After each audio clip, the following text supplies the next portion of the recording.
Bom dia a todos. Senhora representante do Ministério Público, eu passo a palavra ao senhor secretário para o pregão dos processos e observada a ordem regimental. Senhor. A doutora Maria Cristina vai indicar o adiamento do 12 da pauta. Perfeito. Tem advogado? Tem o doutor Miguel Henrique Valadares. Falando lá que adiantar. Então... Ele veio, ele esteve aqui, mas saiu. Mas eu acho que não depende. Não, mas eu acho que ele estava sabendo que eu vi ele falando lá na porta do elevador. Pois não. Fernando, doutora Cristina. Então vamos lá. Não é assim, não. Mas agora é o físico ainda, então vamos lá. Pode chamar. Que será adiado já dia de uma vez? Vamos adiar de uma vez? Só tem só o doutor Miguel, né? Ele já sabe, ele deve ter ido até embora. Mas de qualquer forma, fica adiado então de uma vez já esse. Que é o RO número 1417, 2010, 114. Será adiado a doutora Cristina para o dia 18 do 12. 18 do 12, tá bem. Você, por favor, comunique, então, ao doutor Miguel e ao advogado da outra parte também, só por cautela, né?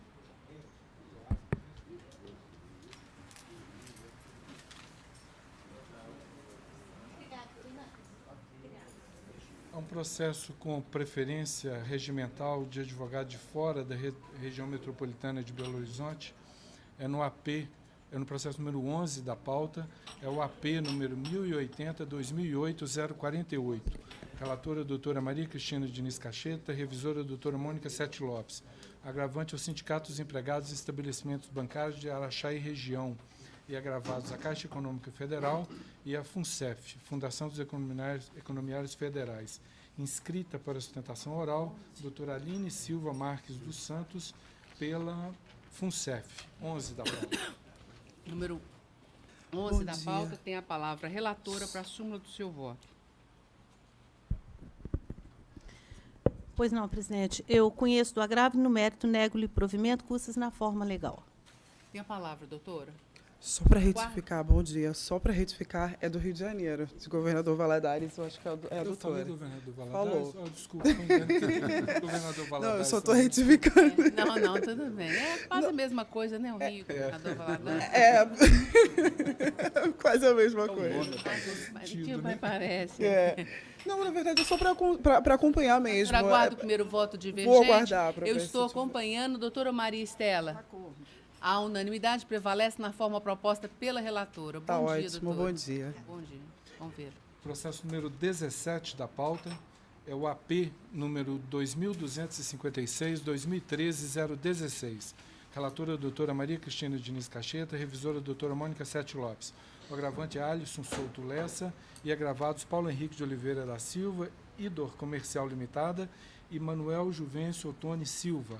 Inscrito para a sustentação oral, doutor Gustavo Alexandre Arigoni, pelo agravante Alisson, 17.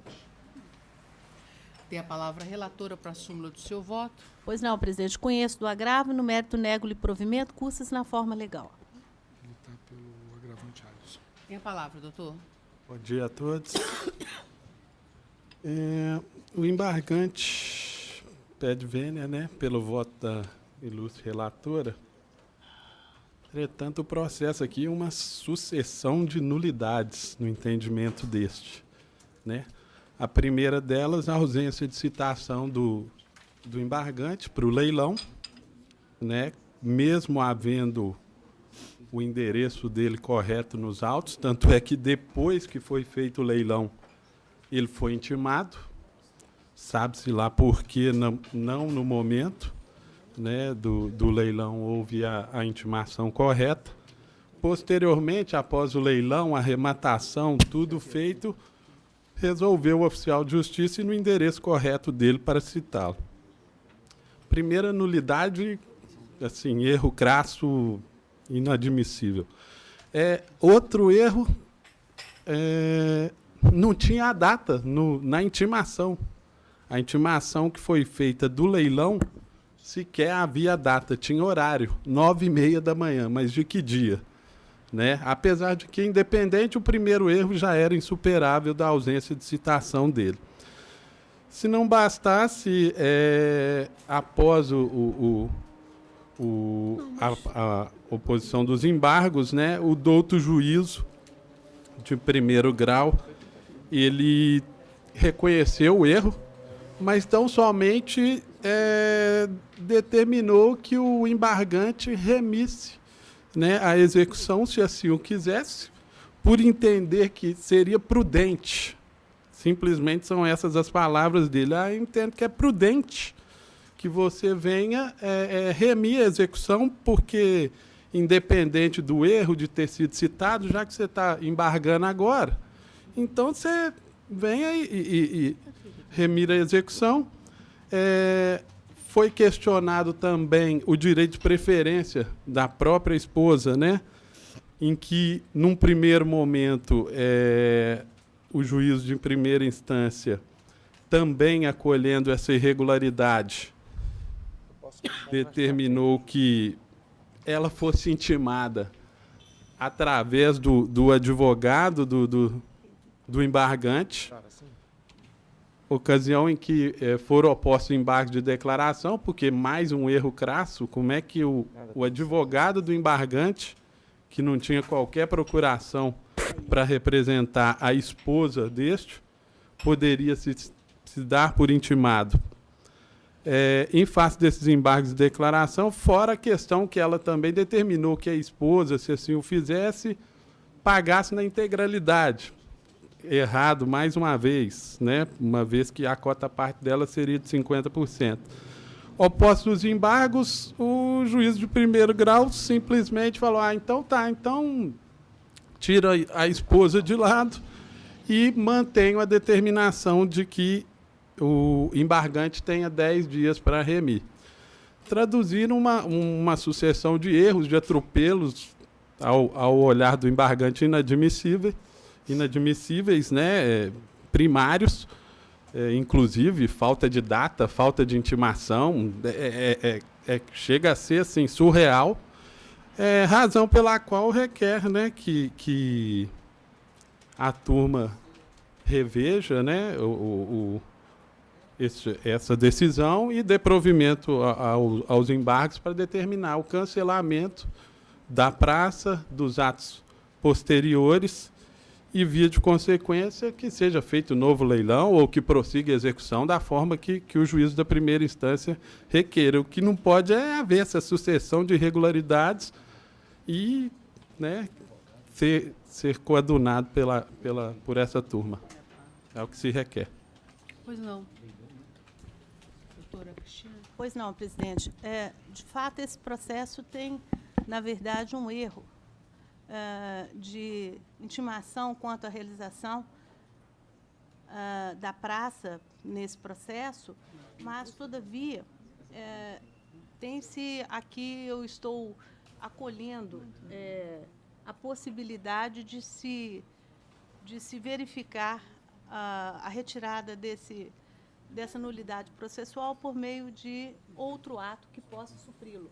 Então, é certo que o executado não foi cientificado da arrematação da praça, conforme preceitua os artigos do CPC, e da intimação também dessa praça, ainda que equivocadamente expedida, conforme consta da folha 144, a data de sua realização.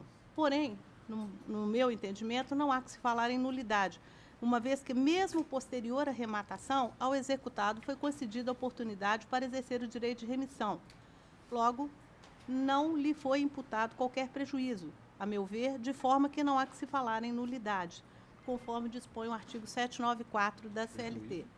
Nessa mesma linha de raciocínio, entendo que a teoria do isolamento do ato processual não se justifica, no caso presente, se o vício apontado não comporta outra modalidade de aproveitamento e utilização dentro do ato da análise do contexto processual. Eu quero dizer que, acrescentar ainda que, com relação à questão da mulher do executado não ter sido cientificada, acresce que não há necessidade, nesse caso específico de sua citação, porque o bem arrematário não se trata de bem imóvel. Então, eu não verifiquei essa possibilidade e, por essa razão, estou acolhendo no corpo do voto os fundamentos do juízo de primeiro grau, que assim também o entendeu.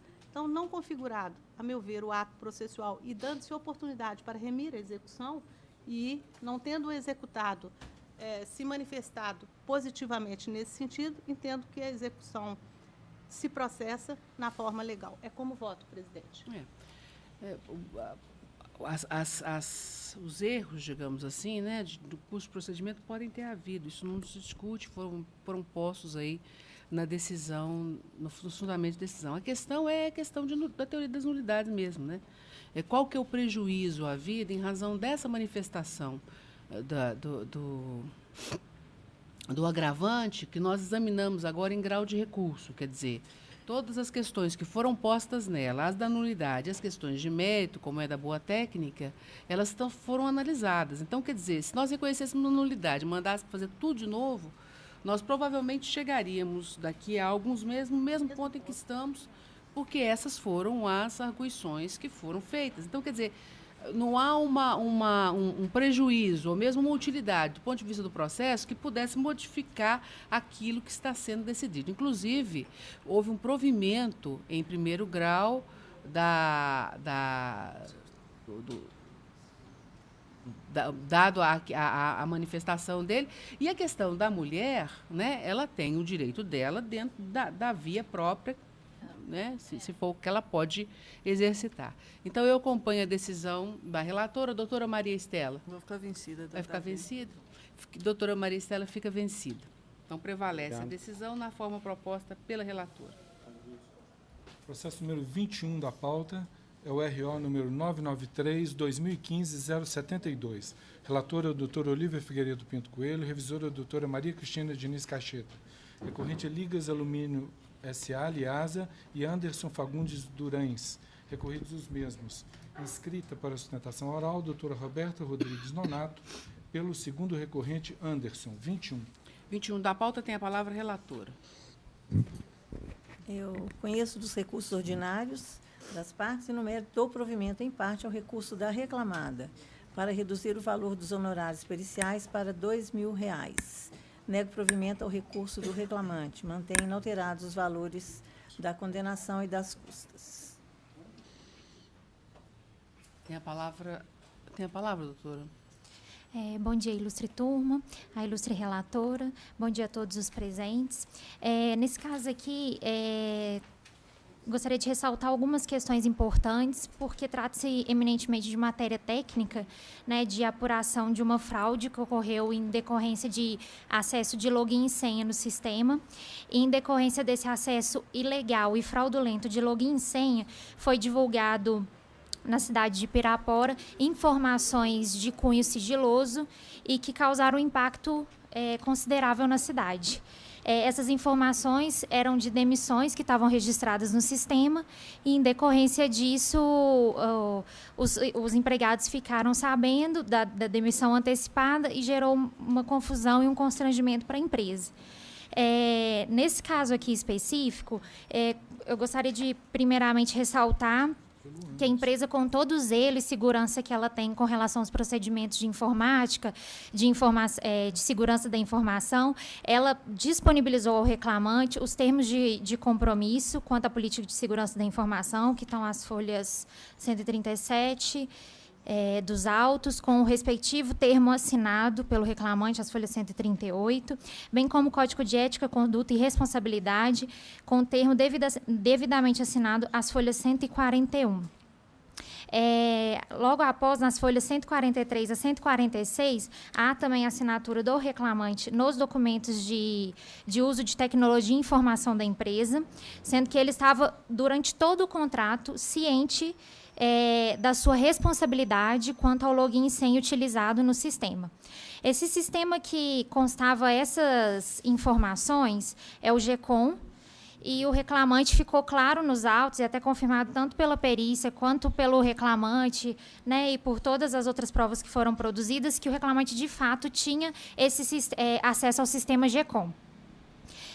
A Liasa tomou cuidado de carregar aos autos o vídeo, demonstrando como que foi descoberto a situação, né, do acesso ao sistema restrito, e foi carreado aos autos, e em decorrência disso o juiz deferiu a perícia para análise dos fatos. Na perícia, uma das questões, um dos quesitos que o perito respondeu até em decorrência do que o reclamante questionou, ele fala que ele acha estranho o fato do...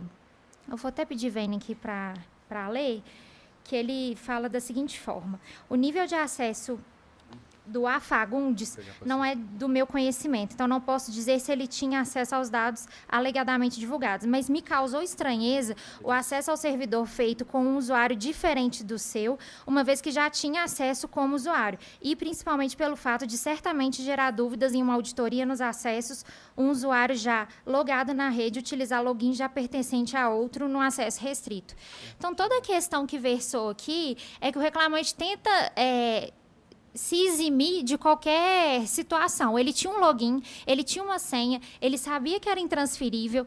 Em nenhum momento, se aconteceu de fato algum acesso por outra pessoa, porque ele fala aqui que outras pessoas utilizavam do mesmo computador que ele foi negligente em disponibilizar isso para outras pessoas.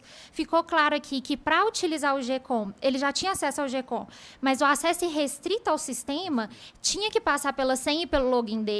Então, a gente não pode passar despercebido de situações que a pessoa, tendo ciência, sabendo da responsabilidade, ainda assim foi negligente. Aqui, essas informações são pessoais e intransferíveis, motivo pelo qual a empresa não pode ser penalizada ou ter a justa causa revertida por conta de uma negligência que aconteceu do próprio usuário.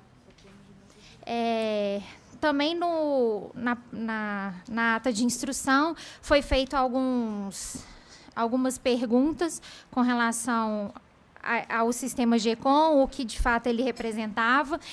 Ficou claro também que essas informações foram divulgadas via rádio, numa entrevista do sindicato, o motivo pelo qual se tornou ainda mais grave.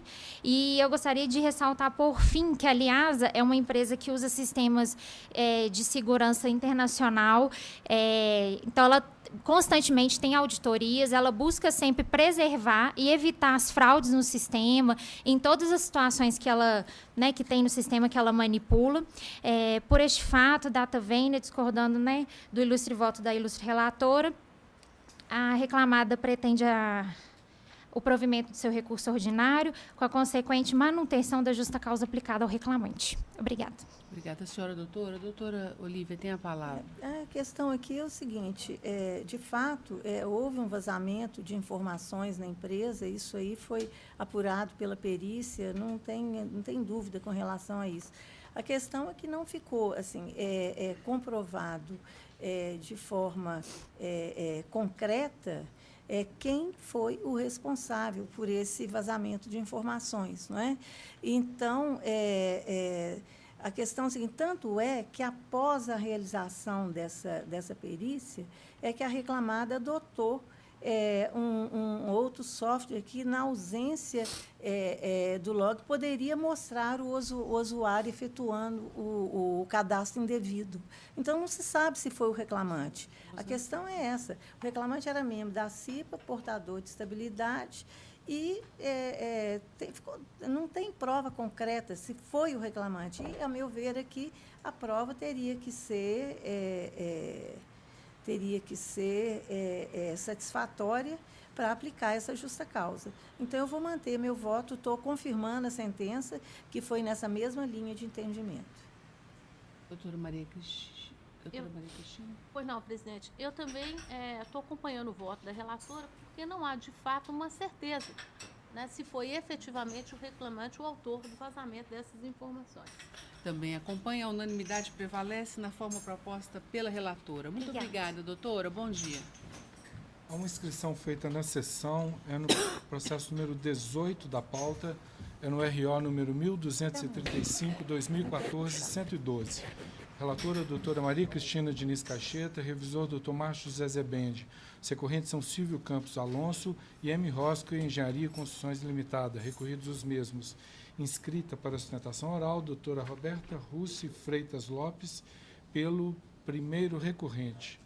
Silvio, doutor. Silvio. Eu me dou por suspeita nesse processo e transfiro a presidência. Quem participa, por favor? Doutora. Aqui é a doutora Maria Cristina, doutor Márcio. Transfira a presidência para a doutora Maria Cristina. Pois não, presidente. Eu sou a relatora desse processo e vou à conclusão do meu voto. Conheço dos recursos ordinários, no mérito, dou provimento ao apelo interposto pela reclamada para, julgando improcedente a presente demanda, excluir da condenação o pagamento das horas extras excedente a 8ª hora diária ou 44 semanal, bem como das horas extras intervaladas, acrescidas dos reflexos discriminados em sentença. Nego provimento ao recurso do reclamante, invertendo-se os ônus de sucumbência, custos pelo autor isento em face dos benefícios da justiça gratuita que lhe foram deferidos em primeiro grau. Bom dia, doutora. Tenha a palavra, caso seja do interesse de Vossa Excelência. Bom dia para Vossas Excelências. Pois bem, a ação aqui ela se trata de pedido de horas extras, basicamente de horas extras, intervalo e PLR.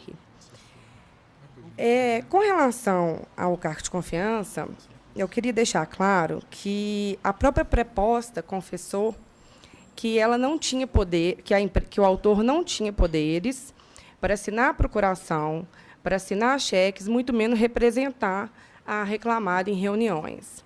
E as testemunhas deixaram de forma bem convincente que ele não exercia o cargo de confiança a partir do momento que ele não poderia punir, ele não poderia admitir, ele não poderia admitir, tudo isso sob a supervisão do seu gerente, que seria o senhor Alexandre Miserani.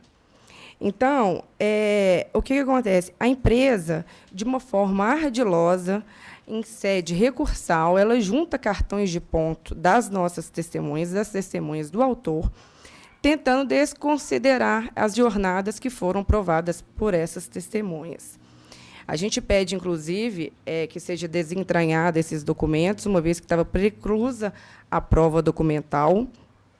E, de forma básica, a gente pede essa exclusão, porque ela não poderia ter sido juntada já em sede recursal esses cartões de ponto. Então, eu gostaria de deixar claro que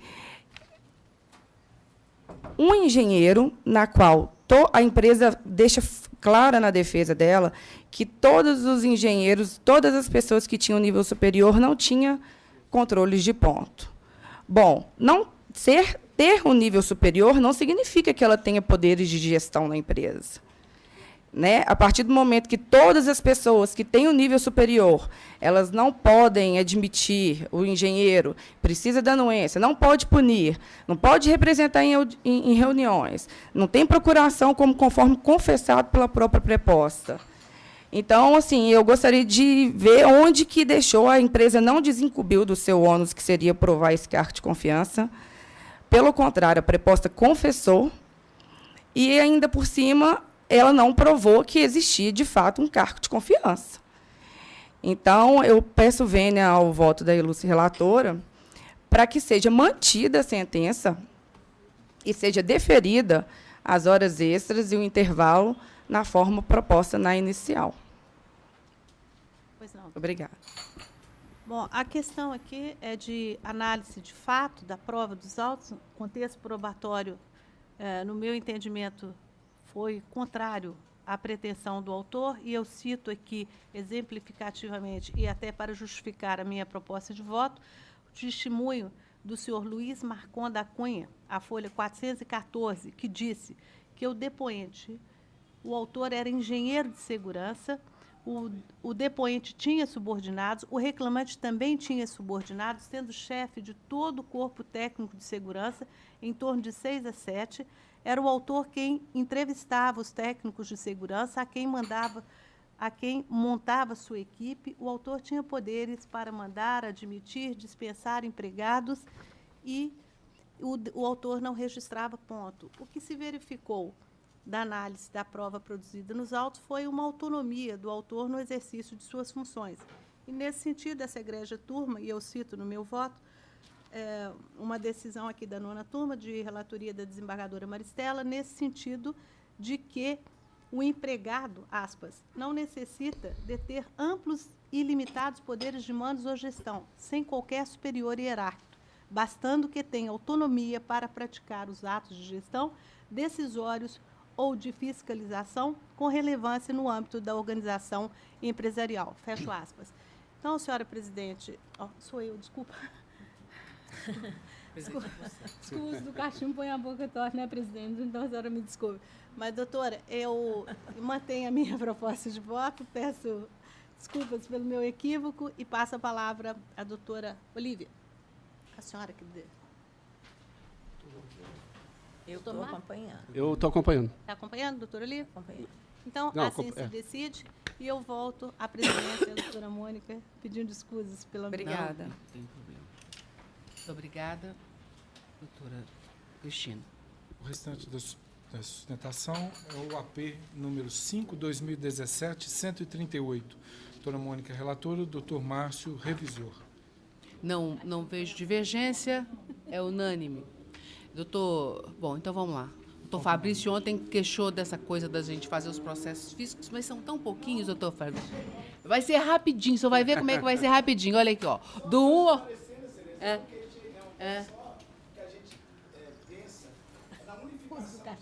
Ah, sim. Não tem muito jeito, sabe? Mas olha aqui como é que vai ser rapidinho, quer ver? Ó? Do 1 ao 9, processo de que eu sou relatora, doutor Márcio é o revisor. Eu vejo divergência apenas no 4. É aquela matéria do Fundo de Garantia, eu fico vencido, Vossa Excelência vai ficar...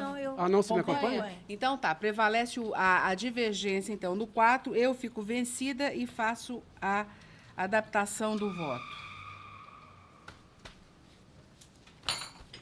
Mais algum, doutora Olívia? Mais alguma divergência, doutor? Não. Então, esses aí são os meus, de relatora. Agora, são os processos de que a relatora, doutora Maria Cristina, e revisora sou eu, vão do 10 até ao 16. Há uma divergência no 14, ou uma observação no 14? Eu só queria fazer um destaque no 12. No 12? Pois não. No 12, não. O 12 já foi. Foi adiado. Já foi adiado, é. Desculpe. Mas depois eu falo o que é, porque aí já... Não, tá tranquilo. O resto... O 14 eu fico vencida. Eu fico vencida na atividade 62.2, não é? Então, eu fico vencida, prevalece o voto da relatora. Agora, processos... O 18 já foi? Então, agora, a relatora doutora Olívia, revisora doutora Maria Cristina, eu sou terceira votante, do 19 até o 26. Há uma... deixa eu ver se eu tenho... Há uma divergência no 25. É uma observação, presidente. É uma observação só? É uma observação que eu tenho uma preferência pela segunda opção. Pela segunda opção, tá. Conhecimento ou conhecimento. Eu prefiro a segunda opção também. Eu prefiro conhecer. Eu também prefiro conhecer. Eu vou ficar com a segunda opção. Então, também. fica o segundo unânime. Na verdade, eu tive dúvida com relação a isso. Por causa do CPC novo, eu acho que é melhor fazer. Exatamente, por isso é que eu fiz. Eu pus aqui, não seria o caso de aplicar o CPC 2015, segunda opção, né? Bom, e agora eu vou ficar vencida solitariamente no 23 da pauta, à vista do teor do depósito. Mas não fico triste nem nada, não. Vai ficar vencida? Fico vencida, mas... Não, nem. Então, vamos lá. 23 da pauta, eu fico vencida à vista do teor não sei do que é, do depósito, alguma coisa assim. Bom, agora é o seguinte, então vamos agora aos processos doutora Olívia é relatora no 27... não é isso? JE, né? Não, ainda no físico, não há divergência. Né? No processo de que é relator, doutor Márcio, doutora Olívia é revisora, doutora Cristina, terceira votante. Do 28 ao 32 da pauta, há alguma divergência? Não. Então, prevalecem todos a unanimidade. Há embargos de declaração, foram lançados no sistema, há alguma divergência? Então, prevalecem a unanimidade. Então, agora vamos à pauta do PJE. Agora é o PJE. Entendeu? Então, vocês estão cuidando.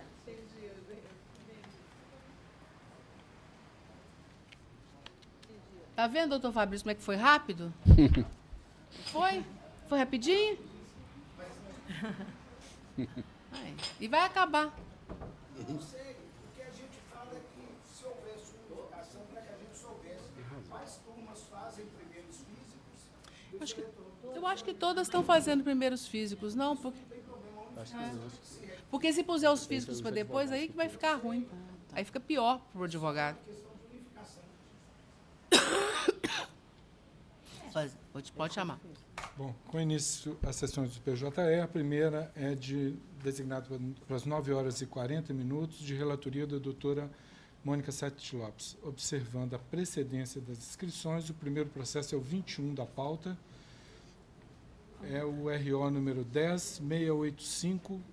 10685-2017. Recorrente Eduardo Gomes da Silva e recorridos Eletroenergy, Manutenção Industrial Limitada ME, VEG SA, Hidráulico Industrial SA, Indústria e Comércio e Enel Green Power Brasil Participações Limitada. Inscrito para a sustentação oral, Dr. Luiz Ricardo Magalhães Sampaio, pela recorrida Enel Green Power. 21. Eu estou conhecendo do recurso e negando-lhe provimento. O senhor aguarda o primeiro voto? Aguardo. Doutora Maria Estela? Não, de acordo. Doutora Olívia? De acordo. A unanimidade prevalece na forma proposta pela relatora. Agradeço. Bom dia. Muito obrigada, doutor. O segundo processo é o 54 da pauta. É o RO número 11432-92-2015. Recorrente Leonardo Martins Rancante e recorridos Minas Máquinas S.A. e BAMAC, Bandeirantes Máquinas e Equipamentos. Inscrita para a sustentação oral, doutora Amanda Aparecida de Souza Neri, pela recorrida Minas Máquinas. 54.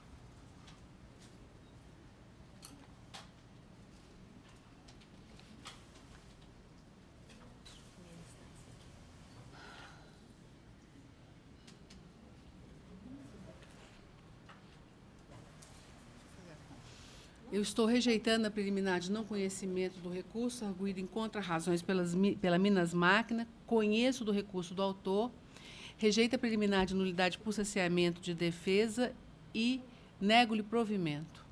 A senhora está pela empresa? Pela Minas Máquinas. A senhora aguarda o primeiro voto divergente? Doutora Maria Estela? De acordo. Doutora Olívia? Eu vou pedir vênia, mas eu vou ficar vencida, porque eu entendi que houve cesseamento de defesa nesse caso. Tá certo. Então, prevalece o voto na forma proposta pela relatora, fica vencida a doutora Olívia, que entendia no sentido de ocorrência do cesseamento de defesa. Ok. Tá bem? Obrigada, bom dia. Obrigada, senhora.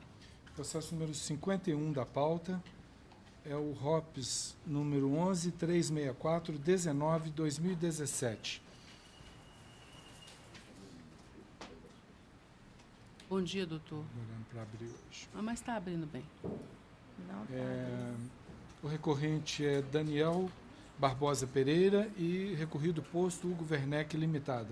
Inscrito para a sustentação oral, Dr. Emerson Fernando Silva, pelo recorrente Daniel, 51. Eu estou conhecendo do recurso e, no mérito, estou negando-lhe provimento. Tem a palavra, doutor. Bom dia, senhora presidente, bom dia aos demais desembargadores, bom dia, representante do Ministério Público. Pois bem, o caso aqui trata-se de questão meramente fática, onde o reclamante recorre pela reforma da sentença com relação ao intervalo intrajornada e também com relação às horas que antecede e sucede a jornada. A sentença de primeira instância indeferiu a pretensão obreira sob o fundamento de que o depoimento da única testemunha ouvida nos autos se mostrou tendenciosa, contraditória, confirmando apenas a tese da petição inicial, sob o fundamento de que, com relação ao intervalo entre a jornada, no início do depoimento da testemunha, a mesma afirmou que o reclamante usufruía de apenas 30 minutos de intervalo intrajornada. E mais adiante, no seu depoimento, a mesma testemunha afirma que havia 2 caixas por turno na reclamada. Portanto, o magistrado entendeu que havia a possibilidade de substituição com relação ao intervalo intrajornada. E, nesse sentido, indeferiu tanto as horas extras intervalares quanto as que antecede e sucede a jornada. Primeiramente, importante salientar que essa foi a única testemunha ouvida nos autos. Importante salientar também que a testemunha trabalhou juntamente com o reclamante, inclusive era gerente do reclamante. Portanto, ele que definia os horários que o reclamante, a jornada do reclamante, portanto, era conhecedora da realidade do recorrente. E nesse sentido, a sentença, nesse sentido, foi o depoimento da testemunha. Eu peço vênia para transcrever, para se fazer uma citação. Abre aspas. Que o intervalo entre a jornada do reclamante era de no máximo 30 minutos, uma vez que não havia outra pessoa para substituí-lo no caixa, que o depoente foi gerente do reclamante na reclamada. Fecha aspas. Portanto, excelências, o fato de haver 2 caixas por turno não afasta o fato de não haver outra pessoa para substituí-lo. Então, nesse sentido, eu peço vênia à eminente relatora, a proposta de voto, a sua proposta de voto, para que seja reformada a decisão de primeira instância, no sentido para que seja deferida o intervalo entre a jornada. Com relação ao às horas extras que antecede e sucede a jornada, o fundamento da sentença foi no sentido de que a prova oral não se mostrou suficiente para infirmar os espelhos de pontos apresentados. Salientou ainda que o autor não desincumbiu de seu ônus de fazer apontamentos com relação às horas extras e aos demonstrativos de pagamento. Com relação ao apontamento, assim como restou confirmado na impugnação, é impossível fazer tal apontamento, visto que as horas extras pleiteadas, assim como narrada na petição inicial e confirmada através do depoimento da testemunha, essas horas extras elas não eram registradas no cartão de ponto. Portanto, inviável fazer tais apontamentos. Já com relação ao depoimento da testemunha, se for considerar que a questão da substituição com relação ao intervalo entre a jornada, não há nada que o reclamante, não há nada que a testemunha afirma no sentido de não afastar, ele desincumbiu sim do seu encargo probatório, visto que ele narra perfeitamente qual era a jornada de trabalho do autor. Então, nesses aspectos, eu peço vênia para Vossa Excelência para que seja reformada a decisão de primeira instância nesses aspectos. Muito obrigado. Bom, a questão aqui é saber a força que a testemunha ouvida tem em relação à documentação dos autos, que é o cartão de ponto com marcação variada, indicação de horário de intervalo, intrajornada de horas extras trabalhadas de folgas compensatórias. A avaliação da decisão de primeiro grau foi no sentido de que a contradição nesse depoimento é a minha também. Então, em razão disso, ele não tem força suficiente para derrubar o documento. E é por isso que eu mantenho a sentença. Doutora Maria Estela. Estou de acordo. Doutora Maria. Também estou acompanhando. Estão 3 Marias aqui. Maria. Doutora Olívia. Acompanha também, a unanimidade prevalece. Então, na forma proposta no voto da relatora. Muito obrigada ao senhor. Muito doutor. Obrigado, bom dia, bom trabalho. Bom dia ao senhor também, bom trabalho.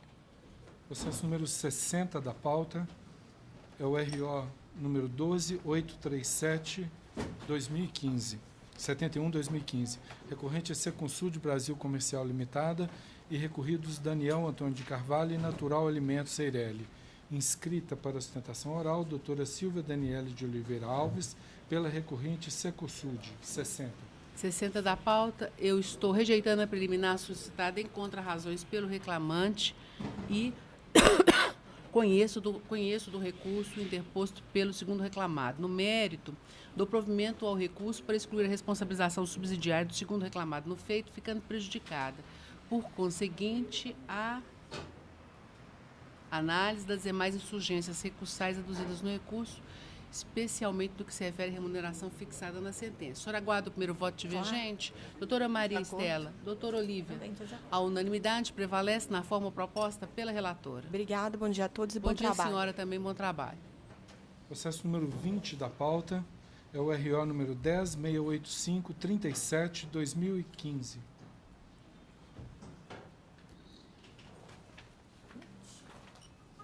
Recorrente é GA Empreendimentos Limitada. E também Zilma Aparecida Marques Almeida e Cibele de Lourdes dos Santos Almeida e ainda Ronaldo Almeida. Recorridos os mesmos e LD Alvarenga Locações de Máquinas e Caminhões Eireli. Inscrito para sustentação oral, Dr. Antônio Fabrício de Matos Gonçalves, pela recorrente GA Empreendimentos. 20. É o 20 da pauta.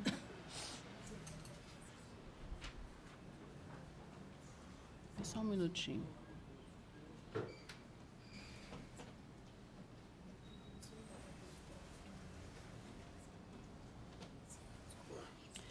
Esse processo é um processo...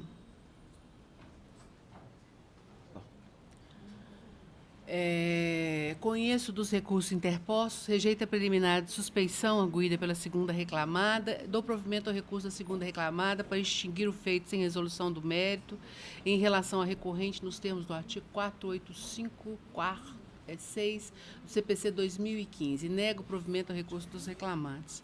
O senhor está por quem, doutor? GA. A GA? A GA é a segunda ou a primeira, hein? Um LD, segunda. Outra GA é segunda. O senhor aguarda o primeiro voto divergente? Aguardo. Doutora Maria Estela. De acordo. Doutora Olívia. Também estou de acordo.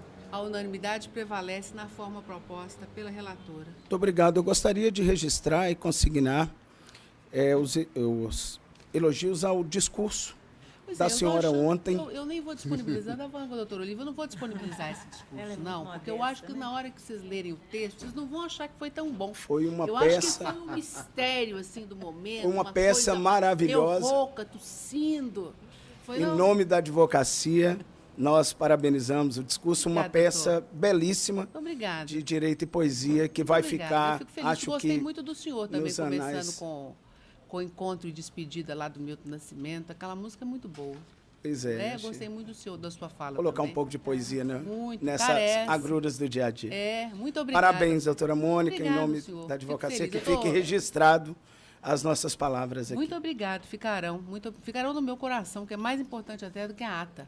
Tá certo. Receba, então, sempre, a advocacia sempre está aqui falando, exaltando o trabalho da senhora e mais uma vez. Bobagem. Trabalho nosso juntos. Muito obrigado ao senhor, viu? Parabéns pelo seu discurso. Eu gostei. Quando entra com aquela música, a gente fica pensando, né, em como, né, mande notícia do lado de lá, né? Fica. Aquela coisa da plataforma é boa para danado. Não há registro de outros advogados presentes para a sessão de 9h40. Então vamos à próxima. Que é a sessão de 9h50, de relatoria da doutora Maria Estela Alves da Silva Campos. Então vamos lá. Pauta da doutora Maria Estela. Processo número 10 da pauta é o ROPS número 11.061-23/2017.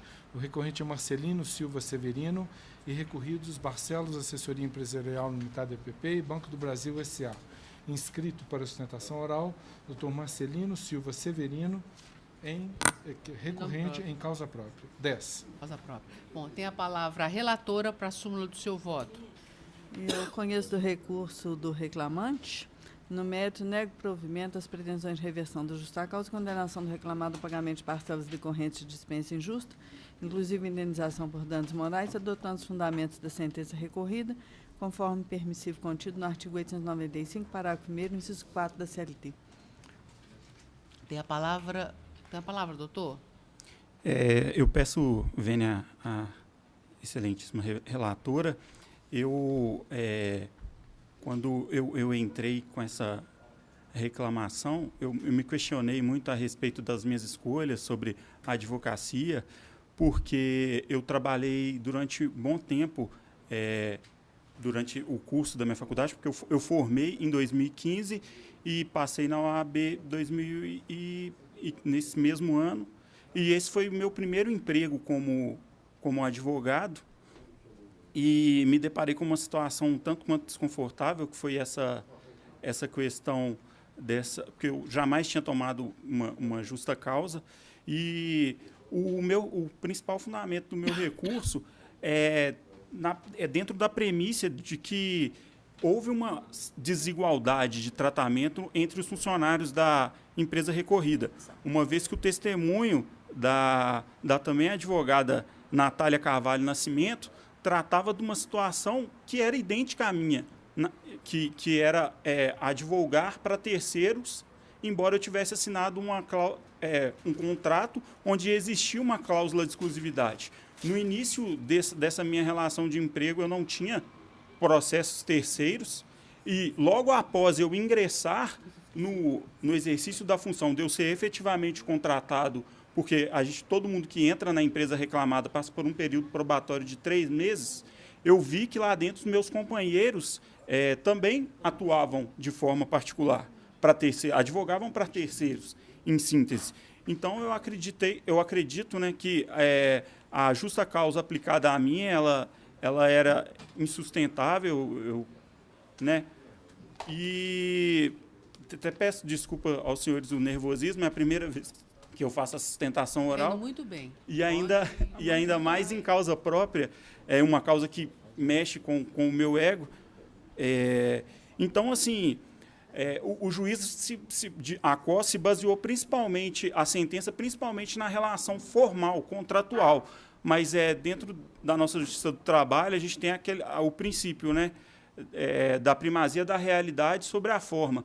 E se eu conseguir comprovar dentro dos autos que outra advogada, assim que inclusive atuava na mesma equipe, atuava do meu lado, não respondeu a mesma sanção, né, que foi a demissão por justa causa, que eu tive que responder, porque eu questiono aos senhores, eu deveria, né, suportar tal fardo. Então, eu acho que os demais pedidos do recurso são consequências da reversão da justa causa aplicada. E a minha principal premissa seria essa, do direito, inclusive constitucional, de igualdade aos meus companheiros de trabalho. Vou pedir vênia a sustentação, mas é difícil entender como é que o advogado assina um contrato de exclusividade e não vê as consequências daquilo. Essa é outra questão que o senhor ventila aí, do tratamento que houve em disparidade. O senhor, quando assinou o contrato, sabia do que estava assinando. Mas ela também, excelência. Sabia o que estava assinando e isso tem consequências para o senhor. Eu não vejo como fugir o senhor fala que a sentença foi apegada ao aspecto formal, mas o aspecto formal aqui é fundamental. Pedir vênia e sustentação, mas eu mantenho a proposta de voto. Doutora Olívia? Eu também, na mesma linha da relatora, eu estou vendo que nesse caso aqui tem uma cláusula expressa, né, que veda o exercício da advocacia para terceiros. Se, no caso de outros advogados do escritório, se houve um perdão tácito, alguma coisa, mas isso não quer dizer que, nesse caso, e inclusive pode ser até que com relação à empresa, não é? Que foi, no caso aqui, parece que foi o Banco do Brasil, não é isso? Parece que, como um exemplo, né? Isso aí poderia realmente não estar de acordo com os interesses do reclamado. Então, eu penso que não tem como reverter essa questão. Eu vou acompanhar o voto. Doutora Maria Cristina? Eu também peço vênia, presidente, acompanhe a eminente relatora. Então, a unanimidade prevalece na forma proposta pela relatora. Agradeço, senhores. Muito obrigada ao senhor. A ação oral cumpriu o seu papel. Foi boa. Para essa sessão não há registro de outros advogados presentes. Então vamos à próxima. Que é a sessão designada para as 10 horas, de relatoria da doutora Maria Cristina Diniz Caixeta. Processo número 2 da pauta é o ROPS número 10.006.61/2017. Os recorrentes são Marilene Tavares Silva e Márcia Nogueira de Souza Correia. Recorridas as mesmas. Inscrita para a sustentação oral, doutora Jucimara Santos Raidan, pela recorrente Márcia. 2. 2 da pauta. Tem a palavra a relatora para a súmula do seu voto. Pois não, presidente. Eu conheço do recurso interposto pela reclamada, bem como do recurso adesivo da reclamante. No mérito, eu dou provimento ao recurso da reclamada para colhenda preliminar de nulidade da sentença por cesseamento de prova, determinar o retorno dos autos à origem, a fim de que se realize nova perícia, com base no artigo 480 do CPC de 2015, devendo os documentos posteriores à realização da primeira perícia permanecer em sigilo para o novo perito, até que seja ultimado o laudo pericial, proferindo-se, então, nova sentença como se entender de direito. Fica prejudicada a análise do restante do mérito do recurso da reclamada, bem como o recurso da reclamante. A minha proposta de voto. A senhora aguarda o primeiro voto divergente? Eu acompanho, doutora Maria Estela. A unanimidade prevalece. Eu agradeço a atenção, porque a tônica dessas razões orais era justamente o acolhimento da preliminar. E muito obrigada a todos. Obrigada, um bom senhora, trabalho, doutora. Tenha um bom dia, bom trabalho. Muito obrigada. Para essa sessão, não há registro de outros advogados. Então, a próxima sessão agora? É a sessão de 10 horas... 10 e 10. 10 e 10. 10 e 10. Aqui tem uma aqui de 10 e 2. A 10 e 2... 10 e Mas 2 não constou nada aqui. são processos adiados, da doutora Maria Cristina. Não tem advogado? A gente faz depois. Vamos fazer as pautas de advogado. Não, o doutor Fabrício xinga depois do discurso, fala que faz, não é? Verdade? Mas olha lá, você não está constando esse processo lá, não. Depois a gente volta nele. Depois a gente volta. Não foi adiado a semana passada. Na sessão de 10 horas e 10 minutos, de relatoria da doutora Olívia Figueiredo Pinto Coelho. É uma sustentação, é o processo número 19 da pauta. É uma sustentação oral à distância originária do foro de Juiz de Fora. É no RO número 11.899.03/2016. Os recorrentes são Israel de Oliveira Pio e MRS Logística S.A., recorridos os mesmos. Inscrita para a sustentação oral, doutora Paula Carrara da Silva, pela recorrente MRS 19. Doutora, a senhora nos ouve? Sim, excelência. Nós também estamos ouvindo muito bem, viu? Passar a palavra, então, à relatora para a súmula de seu voto. Pois não, doutora. Eu conheço dos recursos interpostos, rejeito preliminar de litispendência, no mérito dou parcial provimento ao recurso do reclamante. Para acrescer a condenação, o pagamento das horas extras excedentes à 6ª hora diária ou à 36ª semanal, durante todo o período imprescrito, com reflexo em aviso prévio, repouso semanal remunerado, 13º salário, férias mais 1/3 e FGTS mais 40%, observados os registros constantes dos controles de ponto.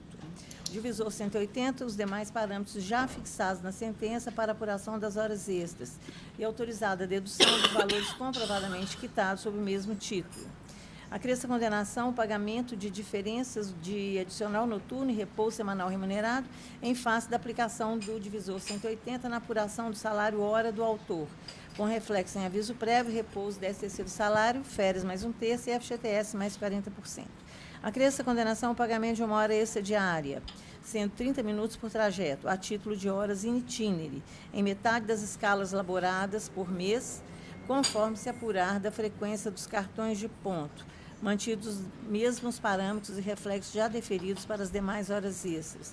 Acresce a condenação ao pagamento em dobro dos feriados elaborados e não compensados, com reflexo em FGTS mais 40%, conforme se apurar dos cartões de ponto, autorizada a dedução dos valores comprovadamente quitados sob o mesmo título. Dou parcial provimento ao recurso da reclamada. Para excluir da condenação o pagamento do adicional noturno sobre as horas prorrogadas e reflexos. Para excluir a indenização por danos morais, é como voto. Doutora, tem a palavra. Bom dia, doutos desembargadores integrantes dessa mesa julgadora, ilustre representante do Ministério Público. Eu venho sustentar as contrarrazões recursais interpostas pela MRS, sobretudo tendo em vista o voto da douta relatora, quanto ao tema dos turnos ininterruptos de revezamento, requerendo data máxima vênia ao voto proferido, a revisão dessa proposta de voto na medida em que o reclamante, na condição de maquinista, não laborou submetido ao regime de turnos ininterruptos, mas sim submetido a escalas fixas de 8 horas e regime de prontidão.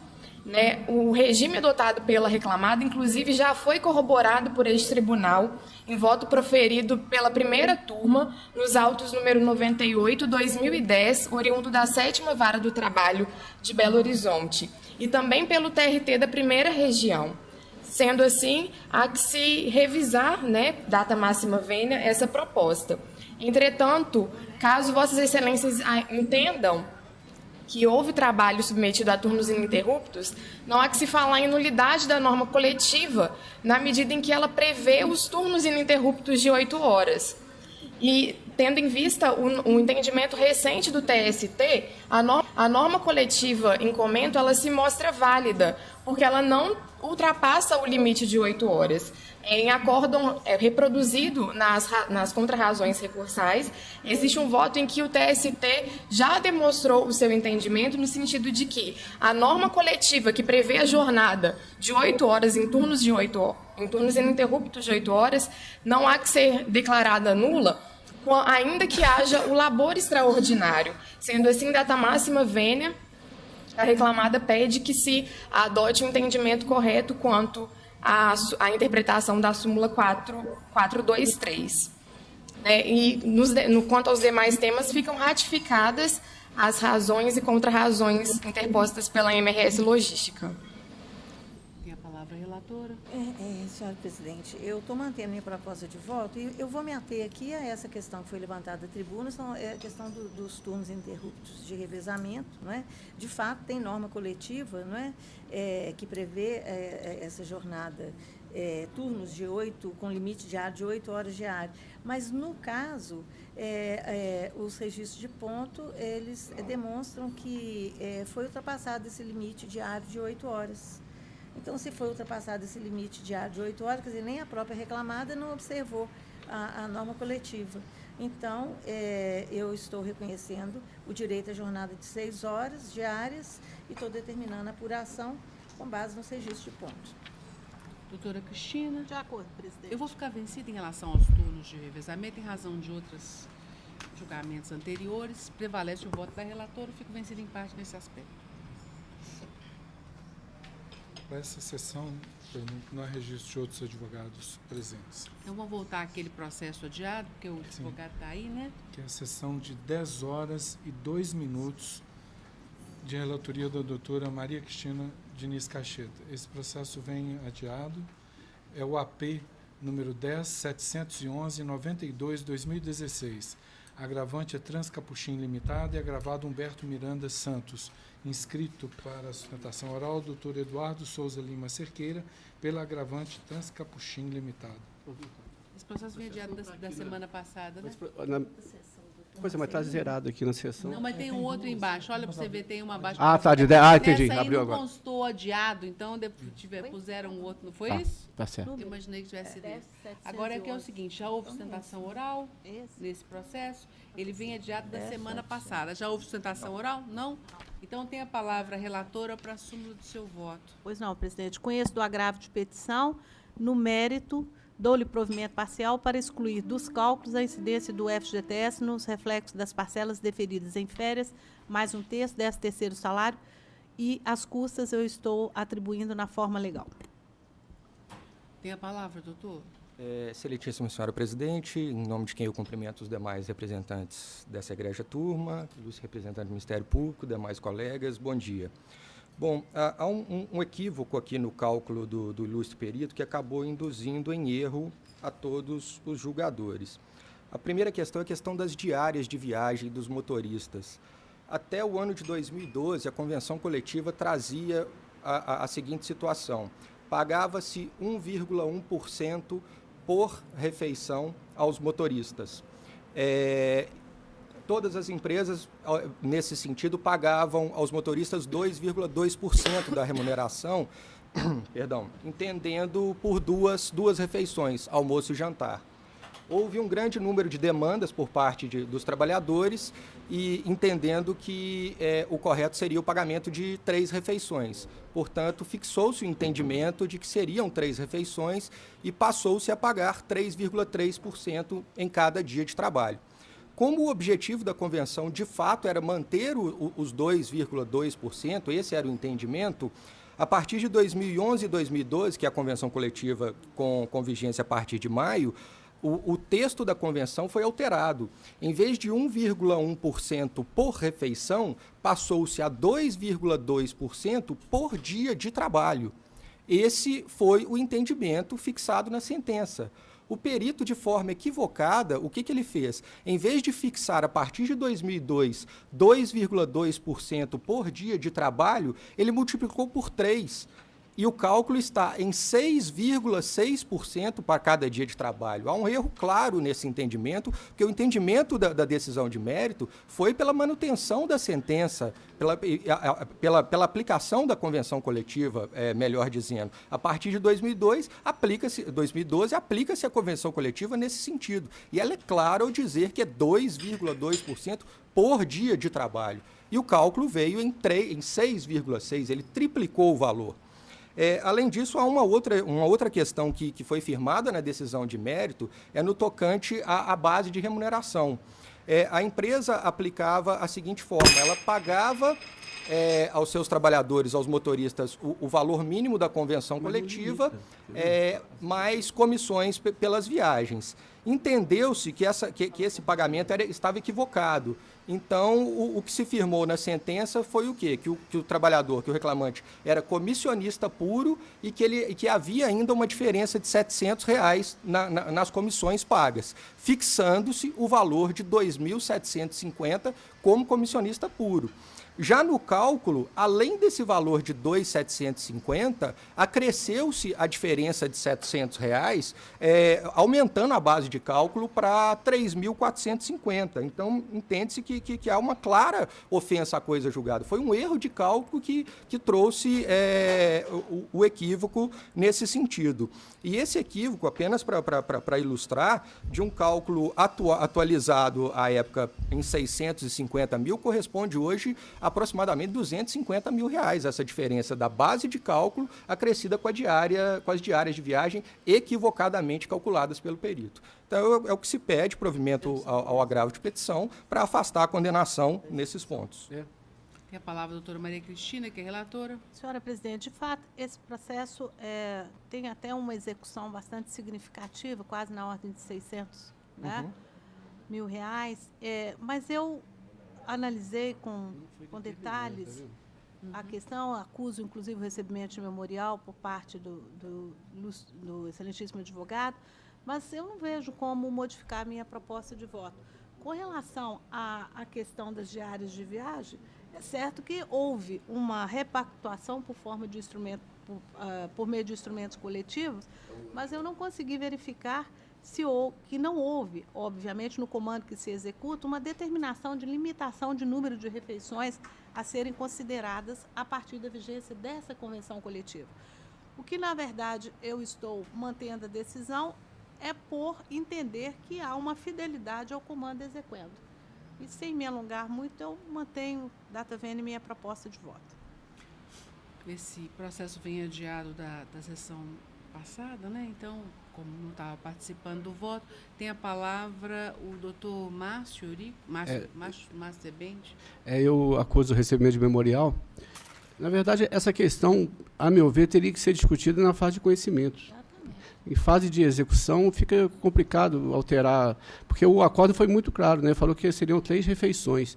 A convenção coletiva aumentou, mas não limitou também, né? O número de refeições. Por isso que eu, em obediência à coisa julgada, até entendo a sustentação do doutor, eu vou acompanhar.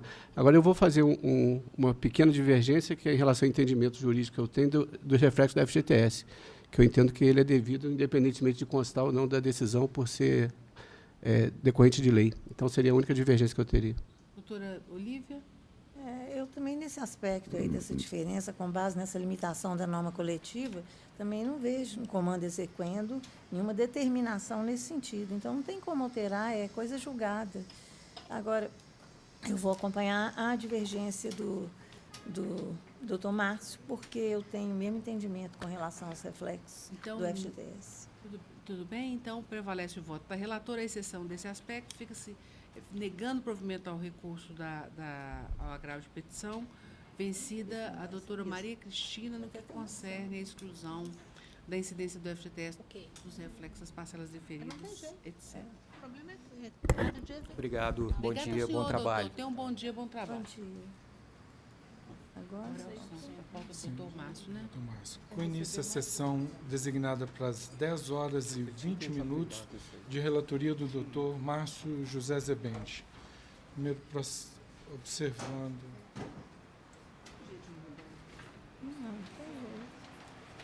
Processo número 38 da pauta. É o RO número 11-565-83-2016. Os recorrentes são Sâncio Rafael Nascimento Murici e Itatiaia Móveis S.A., recorridos os mesmos. Inscritos para sustentação oral os doutores Fernanda Gonçalves Rocha, pelo recorrente Sâncio, e doutor Hegel de Brito Bozon, pela recorrente Itatiaia Móveis. 38. 38 da pauta, tem a palavra o relator para a súmula do seu voto. Eu estou conhecendo os recursos interpostos pelas partes. No mérito, eu estou dando provimento parcial ao recurso da reclamada para reduzir a condenação relativa à bonificação remuneração variável a 4 salários. E estou dando provimento ao recurso do reclamante para deferir os benefícios da justiça gratuita. Estou reduzindo o valor da condenação para R$20 mil, com custas de R$400 pela reclamada. Doutor, deixa eu ver aqui, peraí, quem tem a palavra? Fernanda. Doutora Fernanda tem a palavra pelo reclamante. Sâncio. Bom dia, senhores desembargadores. Eu vou só ressaltar em relação ao julgado que as Vossas Excelências julgaram semana passada, confirmando a sentença de primeiro grau quanto aos bônus variáveis.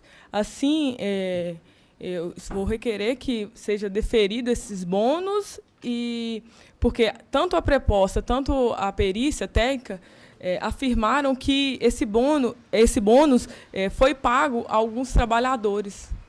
Mas então, eu estou mantendo, viu, doutor?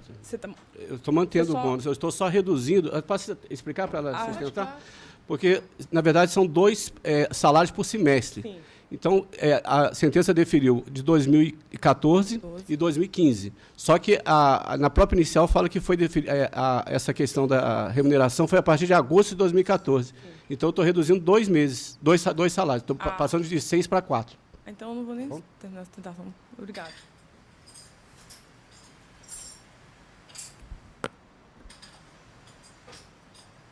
Eminente presidente, Estrada da Procuradoria, senhor desembargador. Presidente, o voto que foi proferido por Sua Excelência, o eminente relator, está perfeitamente adequado à questão de aritmética. Diz que o direito está ligado à aritmética, assim como disse Vossa Excelência, que a música está ligada ao direito. Eu até vi o doutor Fabrício falando aqui que era poesia, mas, na verdade, parece que é a música que foi o livro da senhora, parece que é Vossa Excelência. Não, mas no caso foi o discurso dele ontem. Foi o discurso dele, é música ao direito. Mas a música e poesia estão mais ou menos, são irmãos siameses, né, se juntam. Então, o que se quer, o que pretende da tribuna reclamada era justamente o que decidiu Sua Excelência, o eminente relator, que fosse reduzido o correspondente, porque, na verdade, é a própria inicial que diz que foi de 2/8/14 a 24/6/2015. Tá certo, então. Nada a falar, né? Diante disso, não tem nada a falar, só que eu estou de acordo. Então, pronto, todo mundo... Já acordo, está todo mundo feliz. A unanimidade prevalece, feliz, né? Então, o voto na forma proposta pelo relator. Tá certo? Seguir agradar os dois, tá bom?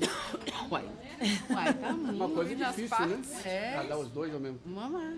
Olha que eu estou impressionadíssima. Eu também. Nada a declarar. Agradar o retrato dos autos. Tá certo. Mas é bom quando acontece isso. Mas é bom, uai. Fica mais confortável a decisão, né? Simplificar a coisa. Mas é isso mesmo. Tá certo. É isso aí. Processo número... Obrigado, senhor doutor. Bom trabalho também. Bom dia. Processo número 7 da pauta. é o RO número 10.201/85/2016. Os recorrentes são Hugo Freire de Carvalho e HI Transportes Limitado e outros, recorridos os mesmos, e Uzi Minas e ArcelorMittal Brasil S.A. Inscrita para sustentação oral, doutora Renata Caldas Fagundes, pelo recorrente Hugo, 7 da pauta. Eu vou passar a palavra ao relator e vou passar a presidência também. Para mim não, né? Eu estou conhecendo o recurso interposto pelas reclamadas e também do recurso do autor. No mérito, eu estou dando parcial provimento ao recurso das reclamadas para afastar a condenação ao pagamento de diferença de verbas rescisórias e da multa do artigo 477, parágrafo 8º da CLT, além da obrigação de entregar as guias TRCT por dispensa imotivada, CDSD e chave de conectividade, sendo demissionário o reclamante. E estou negando provimento ao recurso do reclamante. Estou mantendo o valor da condenação por ser ainda compatível. Doutora Mônica passou a presidência para mim, é isso que eu entendi? Não, né? Então, doutora, pode ir. Excelentíssimo senhor desembargador presidente, juiz convocado presidente, em nome de quem eu cumprimento os demais membros dessa ilustre turma, eu gostaria de salientar aqui, inicialmente, em nome do reclamante, um ponto que me parece muito importante, que diz a respeito da responsabilidade subsidiária dos tomadores de serviço. Nesse caso concreto, o transporte era efetuado para a ArcelorMittal e para a Uzi Minas. Eram transportadas matérias-primas, o que torna absolutamente indubitável a necessidade e a importância desse transporte para a consecução dos objetivos finais dessas empresas. Então, não há nenhuma dúvida sobre vínculo de emprego, nem nada do gênero. Mas o fato de existir contrato de transporte não pode mudar a realidade fática de que essas empresas dependiam do transporte, da execução da atividade que era desempenhada pelo trabalhador. Eles se beneficiavam dela e é o caso típico previsto na súmula 331. Tem até um precedente, o recurso ordinário trouxe um precedente do ministro Maurício Godinho Delgado, dizendo isso. O fato de existir um contrato de transporte não muda a natureza do pacto, da relação existente, fática, porque essas empresas se beneficiaram da atividade do empregado, que transportava matéria-prima. Ele transportava carvão, cal e coque verde, matérias-primas para a execução da atividade fim das empresas. Então, é atividade meio, mas esse trabalho tem que ser a remuneração resguardada pela responsabilidade subsidiária dessas empresas que se beneficiam desse trabalho. Então, mais uma vez, eu venho a essa tribuna requerer a Vossas Excelências uma reflexão sobre isso.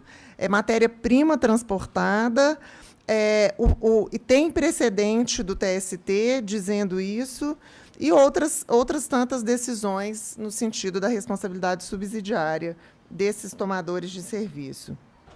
Outro ponto que eu gostaria de salientar no que tange à prova da jornada de trabalho. Também esse tipo de profissional tem muita dificuldade com relação à jornada. As jornadas são exaustivas, são longas, mas, muitas vezes, a forma como ela é desempenhada traz dificuldades para a gente obter a reparação justa e devida. Foi dito que ele fazia de 3 a 4 viagens por semana. Essa viagem tinha ida e volta. Foi decidido, na origem, que ele trabalhava 3 a 4 dias por semana. Isso não é verdade. Ele não fazia viagens de Arcos a Cubatão, que tinha 542 quilômetros só para ir. Se ele fazia 3 viagens, e o que ficou definido na jornada é que ele dirigia 6 horas por dia. Não era possível, em 3 dias, dirigindo 6 horas, ele fazer 500 quilômetros de ida e volta. Se ele tinha que ir e voltar, eram 1.000 quilômetros. Então, a testemunha, o autor falou, e a testemunha também, o contrato deles era de 15 dias de trabalho por 36 de descanso. Depois, mais 15 dias de trabalho e 36 de descanso. A testemunha, Excelências, ouvida a rogo do autor, que também era contemporâneo a ele, era motorista, fazia trajetos parecidos e disse que o combinado era esse. Eram 15 dias de trabalho por 36 de descanso. Só assim é possível compatibilizar as distâncias que ele percorria, porque senão não dá. A juíza falou que, e é o que vai comprometer o resultado desse processo, na hora de apurar, 3 ou 4 dias de trabalho por semana. Isso não, era impossível ele fazer as viagens em 3. Eram 3 ou 4 viagens. Mas 3 ou 4 viagens ele tinha que ir e voltar. Então, eu peço a atenção de Vossas Excelências, porque eu não vou nem discutir aqui a jornada. A jornada foi reconhecido que ele dirigia 6 horas por dia, tinha 8 horas, 4 para carregar, 4 para descarregar e 2 horas de intervalo. Isso que foi reconhecido. Então, quanto a isso, eu não vou trazer nenhuma questão. Mas não são 3 ou 4 dias de trabalho na semana. Ele trabalhava, e a testemunha reconheceu e confirmou, 15 dias seguidos por 36 de descanso. E isso que eu clamo a Vossas Excelências uma atenção, para que não deixemos que uma injustiça seja feita nesse aspecto. Por último, eu gostaria de trazer aqui, requerer a atenção de Vossas Excelências no que tange ao tempo de espera. Como eu salientei aqui, o tempo de espera era muito grande. Ele passava 8 horas por dia, entre 4 para carregar e 4 para descarregar. Você imagina o trabalho dessas pessoas. Eles passavam 16 horas em função da empresa, muitas vezes dormiam fora de casa, porque ele vai e não consegue voltar, a volta é no outro dia. Então, ele está à disposição do empregador um tempo enorme. Ele não pode largar o caminhão na hora do carregamento, do descarregamento. Ele está à disposição, longe do local da residência, longe dos filhos, longe do lazer e de outras tantas atividades pessoais dele. Então, se ele for remunerado, e até tem uma manifestação quanto à inconstitucionalidade do artigo 235 aqui, se ele receber pelas horas dirigidas 6 horas, mas ele fica no mínimo 16, isso, de forma alguma, estar-se reconhecendo a contraprestação, porque, afinal de contas, a remuneração ela é uma contraprestação do serviço. E não existe nenhuma coerência nesse aspecto. Então, a inicial requereu horas extras por toda a jornada. O deferimento da sentença foi só em relação ao tempo de direção. E esse pedido de horas extras dizia também a respeito do tempo de espera, porque dizia acerca de toda a jornada. E a sentença entendeu que esse tempo de espera não tinha pedido, mas tinha pedido. O pedido era horas extras.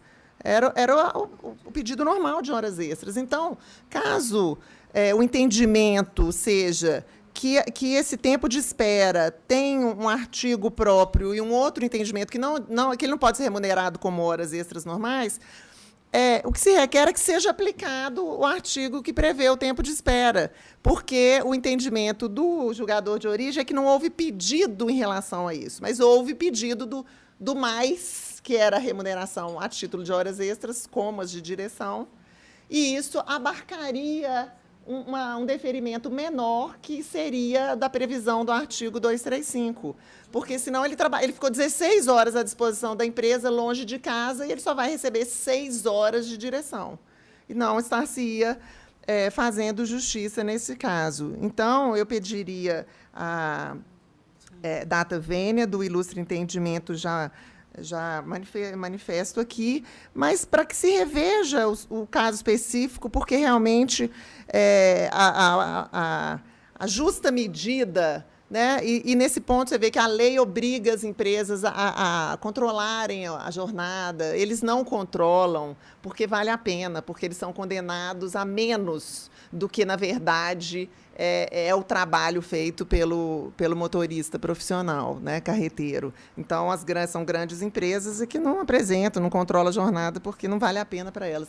Então, eu peço a Vossas Excelências atenção para que seja feito, nesse caso, a condenação a esse pagamento ao tempo de espera e também que os dias trabalhados sejam 15 por 36 horas de descanso, como demonstrou a prova robusta feita nos autos. Obrigada. Doutor Márcio. Senhor presidente, eu vou só, o acordo é longo, eu vou só me ater ao que foi abordado da tribuna. Em relação à questão da responsabilidade, os fatos são exatamente o que a doutora falou. Contrato de transporte, de transportadora. E eu entendo que é um contrato comercial. Não houve intermediação de mão de obra. Então, por isso, eu não vejo espaço para a aplicação da súmula 331 do TST e não estou dando responsabilidade. Inclusive, estou citando vários acordos e julgados dessa turma aqui, e é por isso que eu não estou atribuindo a responsabilidade das transportadoras. Em relação à jornada, de fato, o fundamento meu para manter a sentença, ele vai ao encontro, inclusive, do que a doutora sustentou. Ele fazia muitas viagens longas. Ele ia de Arcos, Cubatão, Cosmópolis, Taubaté, Ipatinga, e não veria realmente como ele trabalhar só 4 dias na semana. Eu estou reconhecendo que ele realmente trabalhava 6 dias na semana. Só que, com base no artigo 235 do C da CLT, o juiz fixou só o período que ele estava no volante, que são 6 horas. Então, isso aí, o período que ele estava no volante não vai superar as 44 horas semanais, nem a 8ª hora diária. A doutora arguiu em recurso a inconstitucionalidade do artigo 235, só que isso não foi feito na primeira instância, quer dizer, nem na inicial, nem na impugnação, em nenhum momento houve a arguição dessa inconstitucionalidade. Então, para mim, eu estou colocando como inovação recursal que eu não posso, sob pena de supressão de instância, analisar essa questão aqui. Então, como ele ficava menos do que 44 horas semanais e 8 horas diárias no volante, é que eu não estou definindo as horas extras. A doutora não falou, mas eu estou dando provimento aqui, em relação ao pedido de demissão. Existe um pedido de demissão assinado aqui pelo reclamante, apesar do juiz falar que não tem, mas tem. Inclusive, eu entrei aqui de novo, tem lá um pedido expresso, dizendo que, a partir de 2015, abril de 2015, ele não tem mais interesse em trabalhar, assinado por ele, não existe impugnação, então eu estou reconhecendo ele como demissionário. E, no mais, eu vou manter o meu voto. Doutora Olívia. Eu vou acompanhar o voto do relator com relação à modalidade de transporte. Eu também estou entendendo que, nesse caso aqui, era logística mesmo, né? Então, não é o caso de se aplicar a súmula 331. A questão dos dias trabalhados, o voto já resolve essa questão, né? E as horas extras, esse tempo de espera, realmente não tem pedido. Não tem pedido, né? Isso aí é incontroverso, né? E é difícil entender que isso que o pedido de horas extras abrange tudo isso. Então, eu vou acompanhar o voto do relator. Doutora Maria Cristina. Doutora Mônica, pelos mesmos fundamentos, não tem que cumprimentar a brilhante sustentação oral. Eu acho a senhora de uma lucidez muito grande para falar. Obrigada. Mas eu também não vejo como modificar a proposta. Então, prevalece a unanimidade na forma proposta pelo relator. Muito obrigada. Excelência, gostaria de fazer coro com o doutor Fabrício, porque eu também tive o prazer de estar presente e ouvir as suas palavras. Parabéns. Obrigada, doutora Renata. Muito obrigada. Boa tarde. Boa tarde. Bom dia, né? Vai ter que publicar isso. Vai publicar, né? Caiu aqui, eu estou tentando. Acho que vocês não vão gostar. Todos pedem, todos pedem. Isso é muito bonito. Eu gostaria muito de ver isso. Há um clamor pela publicação. Estou com medo de vocês falarem, não, mas é isso? Processo... Eu acho que o momento pegou. Vai lá, é a palavra. Processo número 3 da pauta, é o RO número 10.095.89/2016. Recorrente a Margarete Alves da Silva e recorridos Banco Bradescar S.A. e CIA Modas Limitada.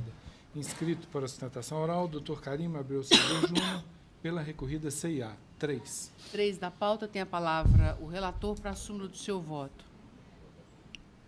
Eu estou conhecendo, rejeitando a preliminar suscitada pelo segundo reclamado em contra-razões, e estou conhecendo o recurso interposto pelo reclamante e, no mérito, estou negando-lhe provimento. Estou mantendo a sentença. Mantendo a sentença. Doutor, aguarda. Senhor presidente, bom dia. Eu aguardo eventual divergência. Na verdade, nem é o primeiro voto divergente, mas é o conjunto dos votos. Quer ver? Vai dar certo. Espera um pouquinho.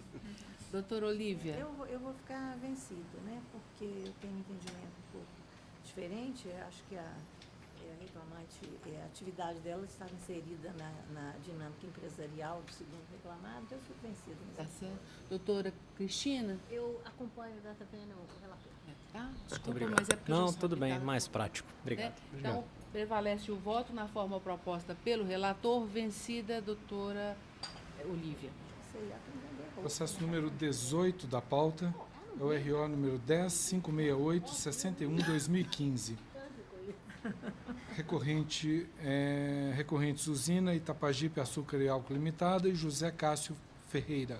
Recorrentes os mesmos e Usina Moema Açúcar e Álcool Limitada. Inscrito para sustentação oral, Dr. Marcos Augusto Guimarães Moura Ferreira, pelo recorrente José Cássio. 18. 18 da pauta, tem a palavra o relator para a súmula do seu voto. Eu estou conhecendo os recursos interpostos pelas partes. No mérito, eu estou dando provimento ao apelo da reclamada para afastar a condenação ao pagamento de indenizações por danos moral e material fixados na origem, inclusive daquela relativa ao ressarcimento dos gastos com as despesas médicas. E estou dando provimento parcial ao recurso do reclamante para absolvê-lo da condenação do pagamento de honorários devidos ao perito de insalubridade e periculosidade, aqui reduzidos para R$1.000, que serão suportados pela União Federal. Estou reduzindo o valor da condenação para R$10.000, com custo de R$200 pela reclamada. A palavra, doutor. Excelentíssima senhora desembargadora presidente, egregia turma. O recurso é longo, portanto, vou me ater aos seus pontos principais. A respeitável sentença, com a devida vênia, deverá ser reformada, a começar pelo acúmulo de funções. Sabe-se que para o deferimento de diferenças salariais por acúmulo de função, não basta a prova de prestação simultânea de serviços distintos, mas principalmente que se demonstre que as atividades exercidas não podem ser entendidas como compatíveis com a função para a qual o trabalhador foi contratado. E, no presente caso, as tarefas exercidas pelo autor, cabalmente comprovadas pela oitiva das testemunhas, tarefas como dobrar cana e desmanchar cerca, não são compatíveis com a função para a qual foi admitido no segundo contrato, ou seja, motorista, razão pela qual são devidas, então, as diferenças salariais por acúmulo de função. Quanto às horas extras, os controles de jornada juntados pela reclamada não espelham a realidade laboral. É o que se depreende do confronto dos referidos documentos com a prova oral, que comprova, que demonstra que as pequenas alterações nos cartões de pontos já são pré-determinados pela reclamada com o intuito de dar a estes uma aparência de realidade. Peço vênia para ler o depoimento da testemunha do autor, no que toca à jornada, que trabalhou com o reclamante, o qual também era motorista, mesma função do depoente, que registrava um horário de trabalho conforme a determinação do encarregado, que quase todos os dias trabalhava cerca de 2 horas a mais do que restou registrado no cartão de ponto, que parava apenas para se alimentar e voltava para o trabalho, que não havia intervalo entre a jornada, que as informações sobre a jornada se aplicam ao reclamante. Além disso, conforme demonstrado na impugnação do autor e reiterado nas razões recursais, há diversos períodos em que foram lançados registros britânicos nos cartões de ponto, o que, com a devida vênia, não foi analisado, foi levado em consideração na respeitável sentença de primeiro grau. No que toca à indenização por danos materiais, a meritíssima juíza de primeiro grau, primeiramente, com a devida vênia, a eminente relatora, aí já no que toca ao recurso da reclamada, pedimos pela manutenção da indenização por danos materiais, pelo fato de que o laudo pericial realizado no primeiro grau constatou a concausa da reclamada, a responsabilidade por concausa da reclamada na doença que acometeu o autor. E quanto à indenização arbitrada na origem, a meritíssima juíza de primeiro grau, apesar de entender que restou caracterizado o nexo concausal entre a doença e o labor exercido pelo autor, fixou a pensão mensal em 15% sobre a diferença entre os rendimentos médios do reclamante na ativa e a renda mensal do benefício previdenciário, deferindo-se, portanto, a compensação da indenização por danos materiais com o benefício previdenciário. A decisão deverá ser reformada também neste ponto, por quê? A pensão recebida pelo INSS não é óbice acumulação de benefício previdenciário com a pensão mensal de que trata o artigo 950 do Código Civil, ante a natureza diversa dos pagamentos. E o benefício concedido pela Previdência Social tem natureza alimentar e compensatória, origina-se do seguro social obrigatório para o qual reclamante e reclamados contribuíram. Já a pensão mensal prevista no artigo 950 do Código Civil tem natureza indenizatória, tratando-se de obrigação do causador do dano, no caso o empregador, em virtude de sua responsabilidade civil pelo acidente de trabalho. É o entendimento que se extrai da súmula 229 do Supremo Tribunal Federal. Se se mantiver o entendimento do excelentíssimo, do respeitável juízo de primeiro grau, a indenização deferida na origem será, na verdade, de R$ 28,00 mensais. Quanto aos demais pontos, reporto-me as razões recursais. Posto isso, pede seja dado provimento ao recurso do autor e, quanto ao recurso da reclamada, requer seja negado provimento integralmente. Tudo bem. Doutor Márcio, tem a palavra.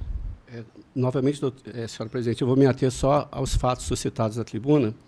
Em relação ao cúmulo de funções, ficou demonstrado que ele era motorista e, eventualmente, ele fazia o trabalho de dobrar a cana e desmontar a cerca. Mas a própria testemunha do reclamante confirmou que era eventual, porque era só nos dias de chuva.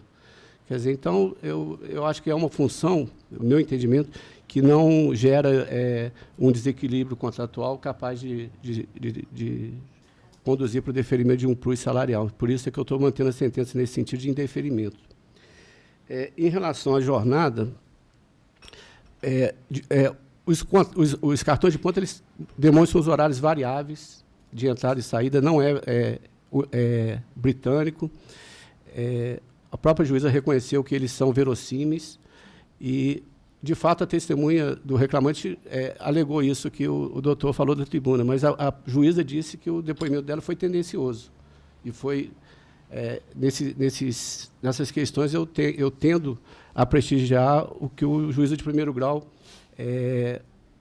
que tem o contato direto com as testemunhas e com as partes. Se a própria juíza que analisou a questão, teve contato com a testemunha, disse que o seu depoimento era parcial e tendencioso, eu não vou alterar esse entendimento aqui no segundo grau. E vou manter a decisão em relação ao indeferimento das horas extras.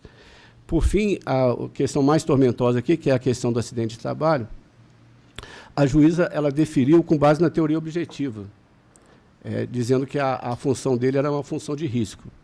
Eu estou divergindo desse entendimento. Ele era motorista, não vejo, mas não era motorista de rodovia, não era motorista, ele ia para os canaviais, eram estradas vicinais, estradas que não tinha muito movimento. E o laudo pericial, ele realmente apontou várias doenças que o reclamante teve, mas todas elas são doenças degenerativas, quer dizer, que elas vão, infelizmente, a gente vai ficando velho, o tempo vai passando e a gente vai adquirindo doenças.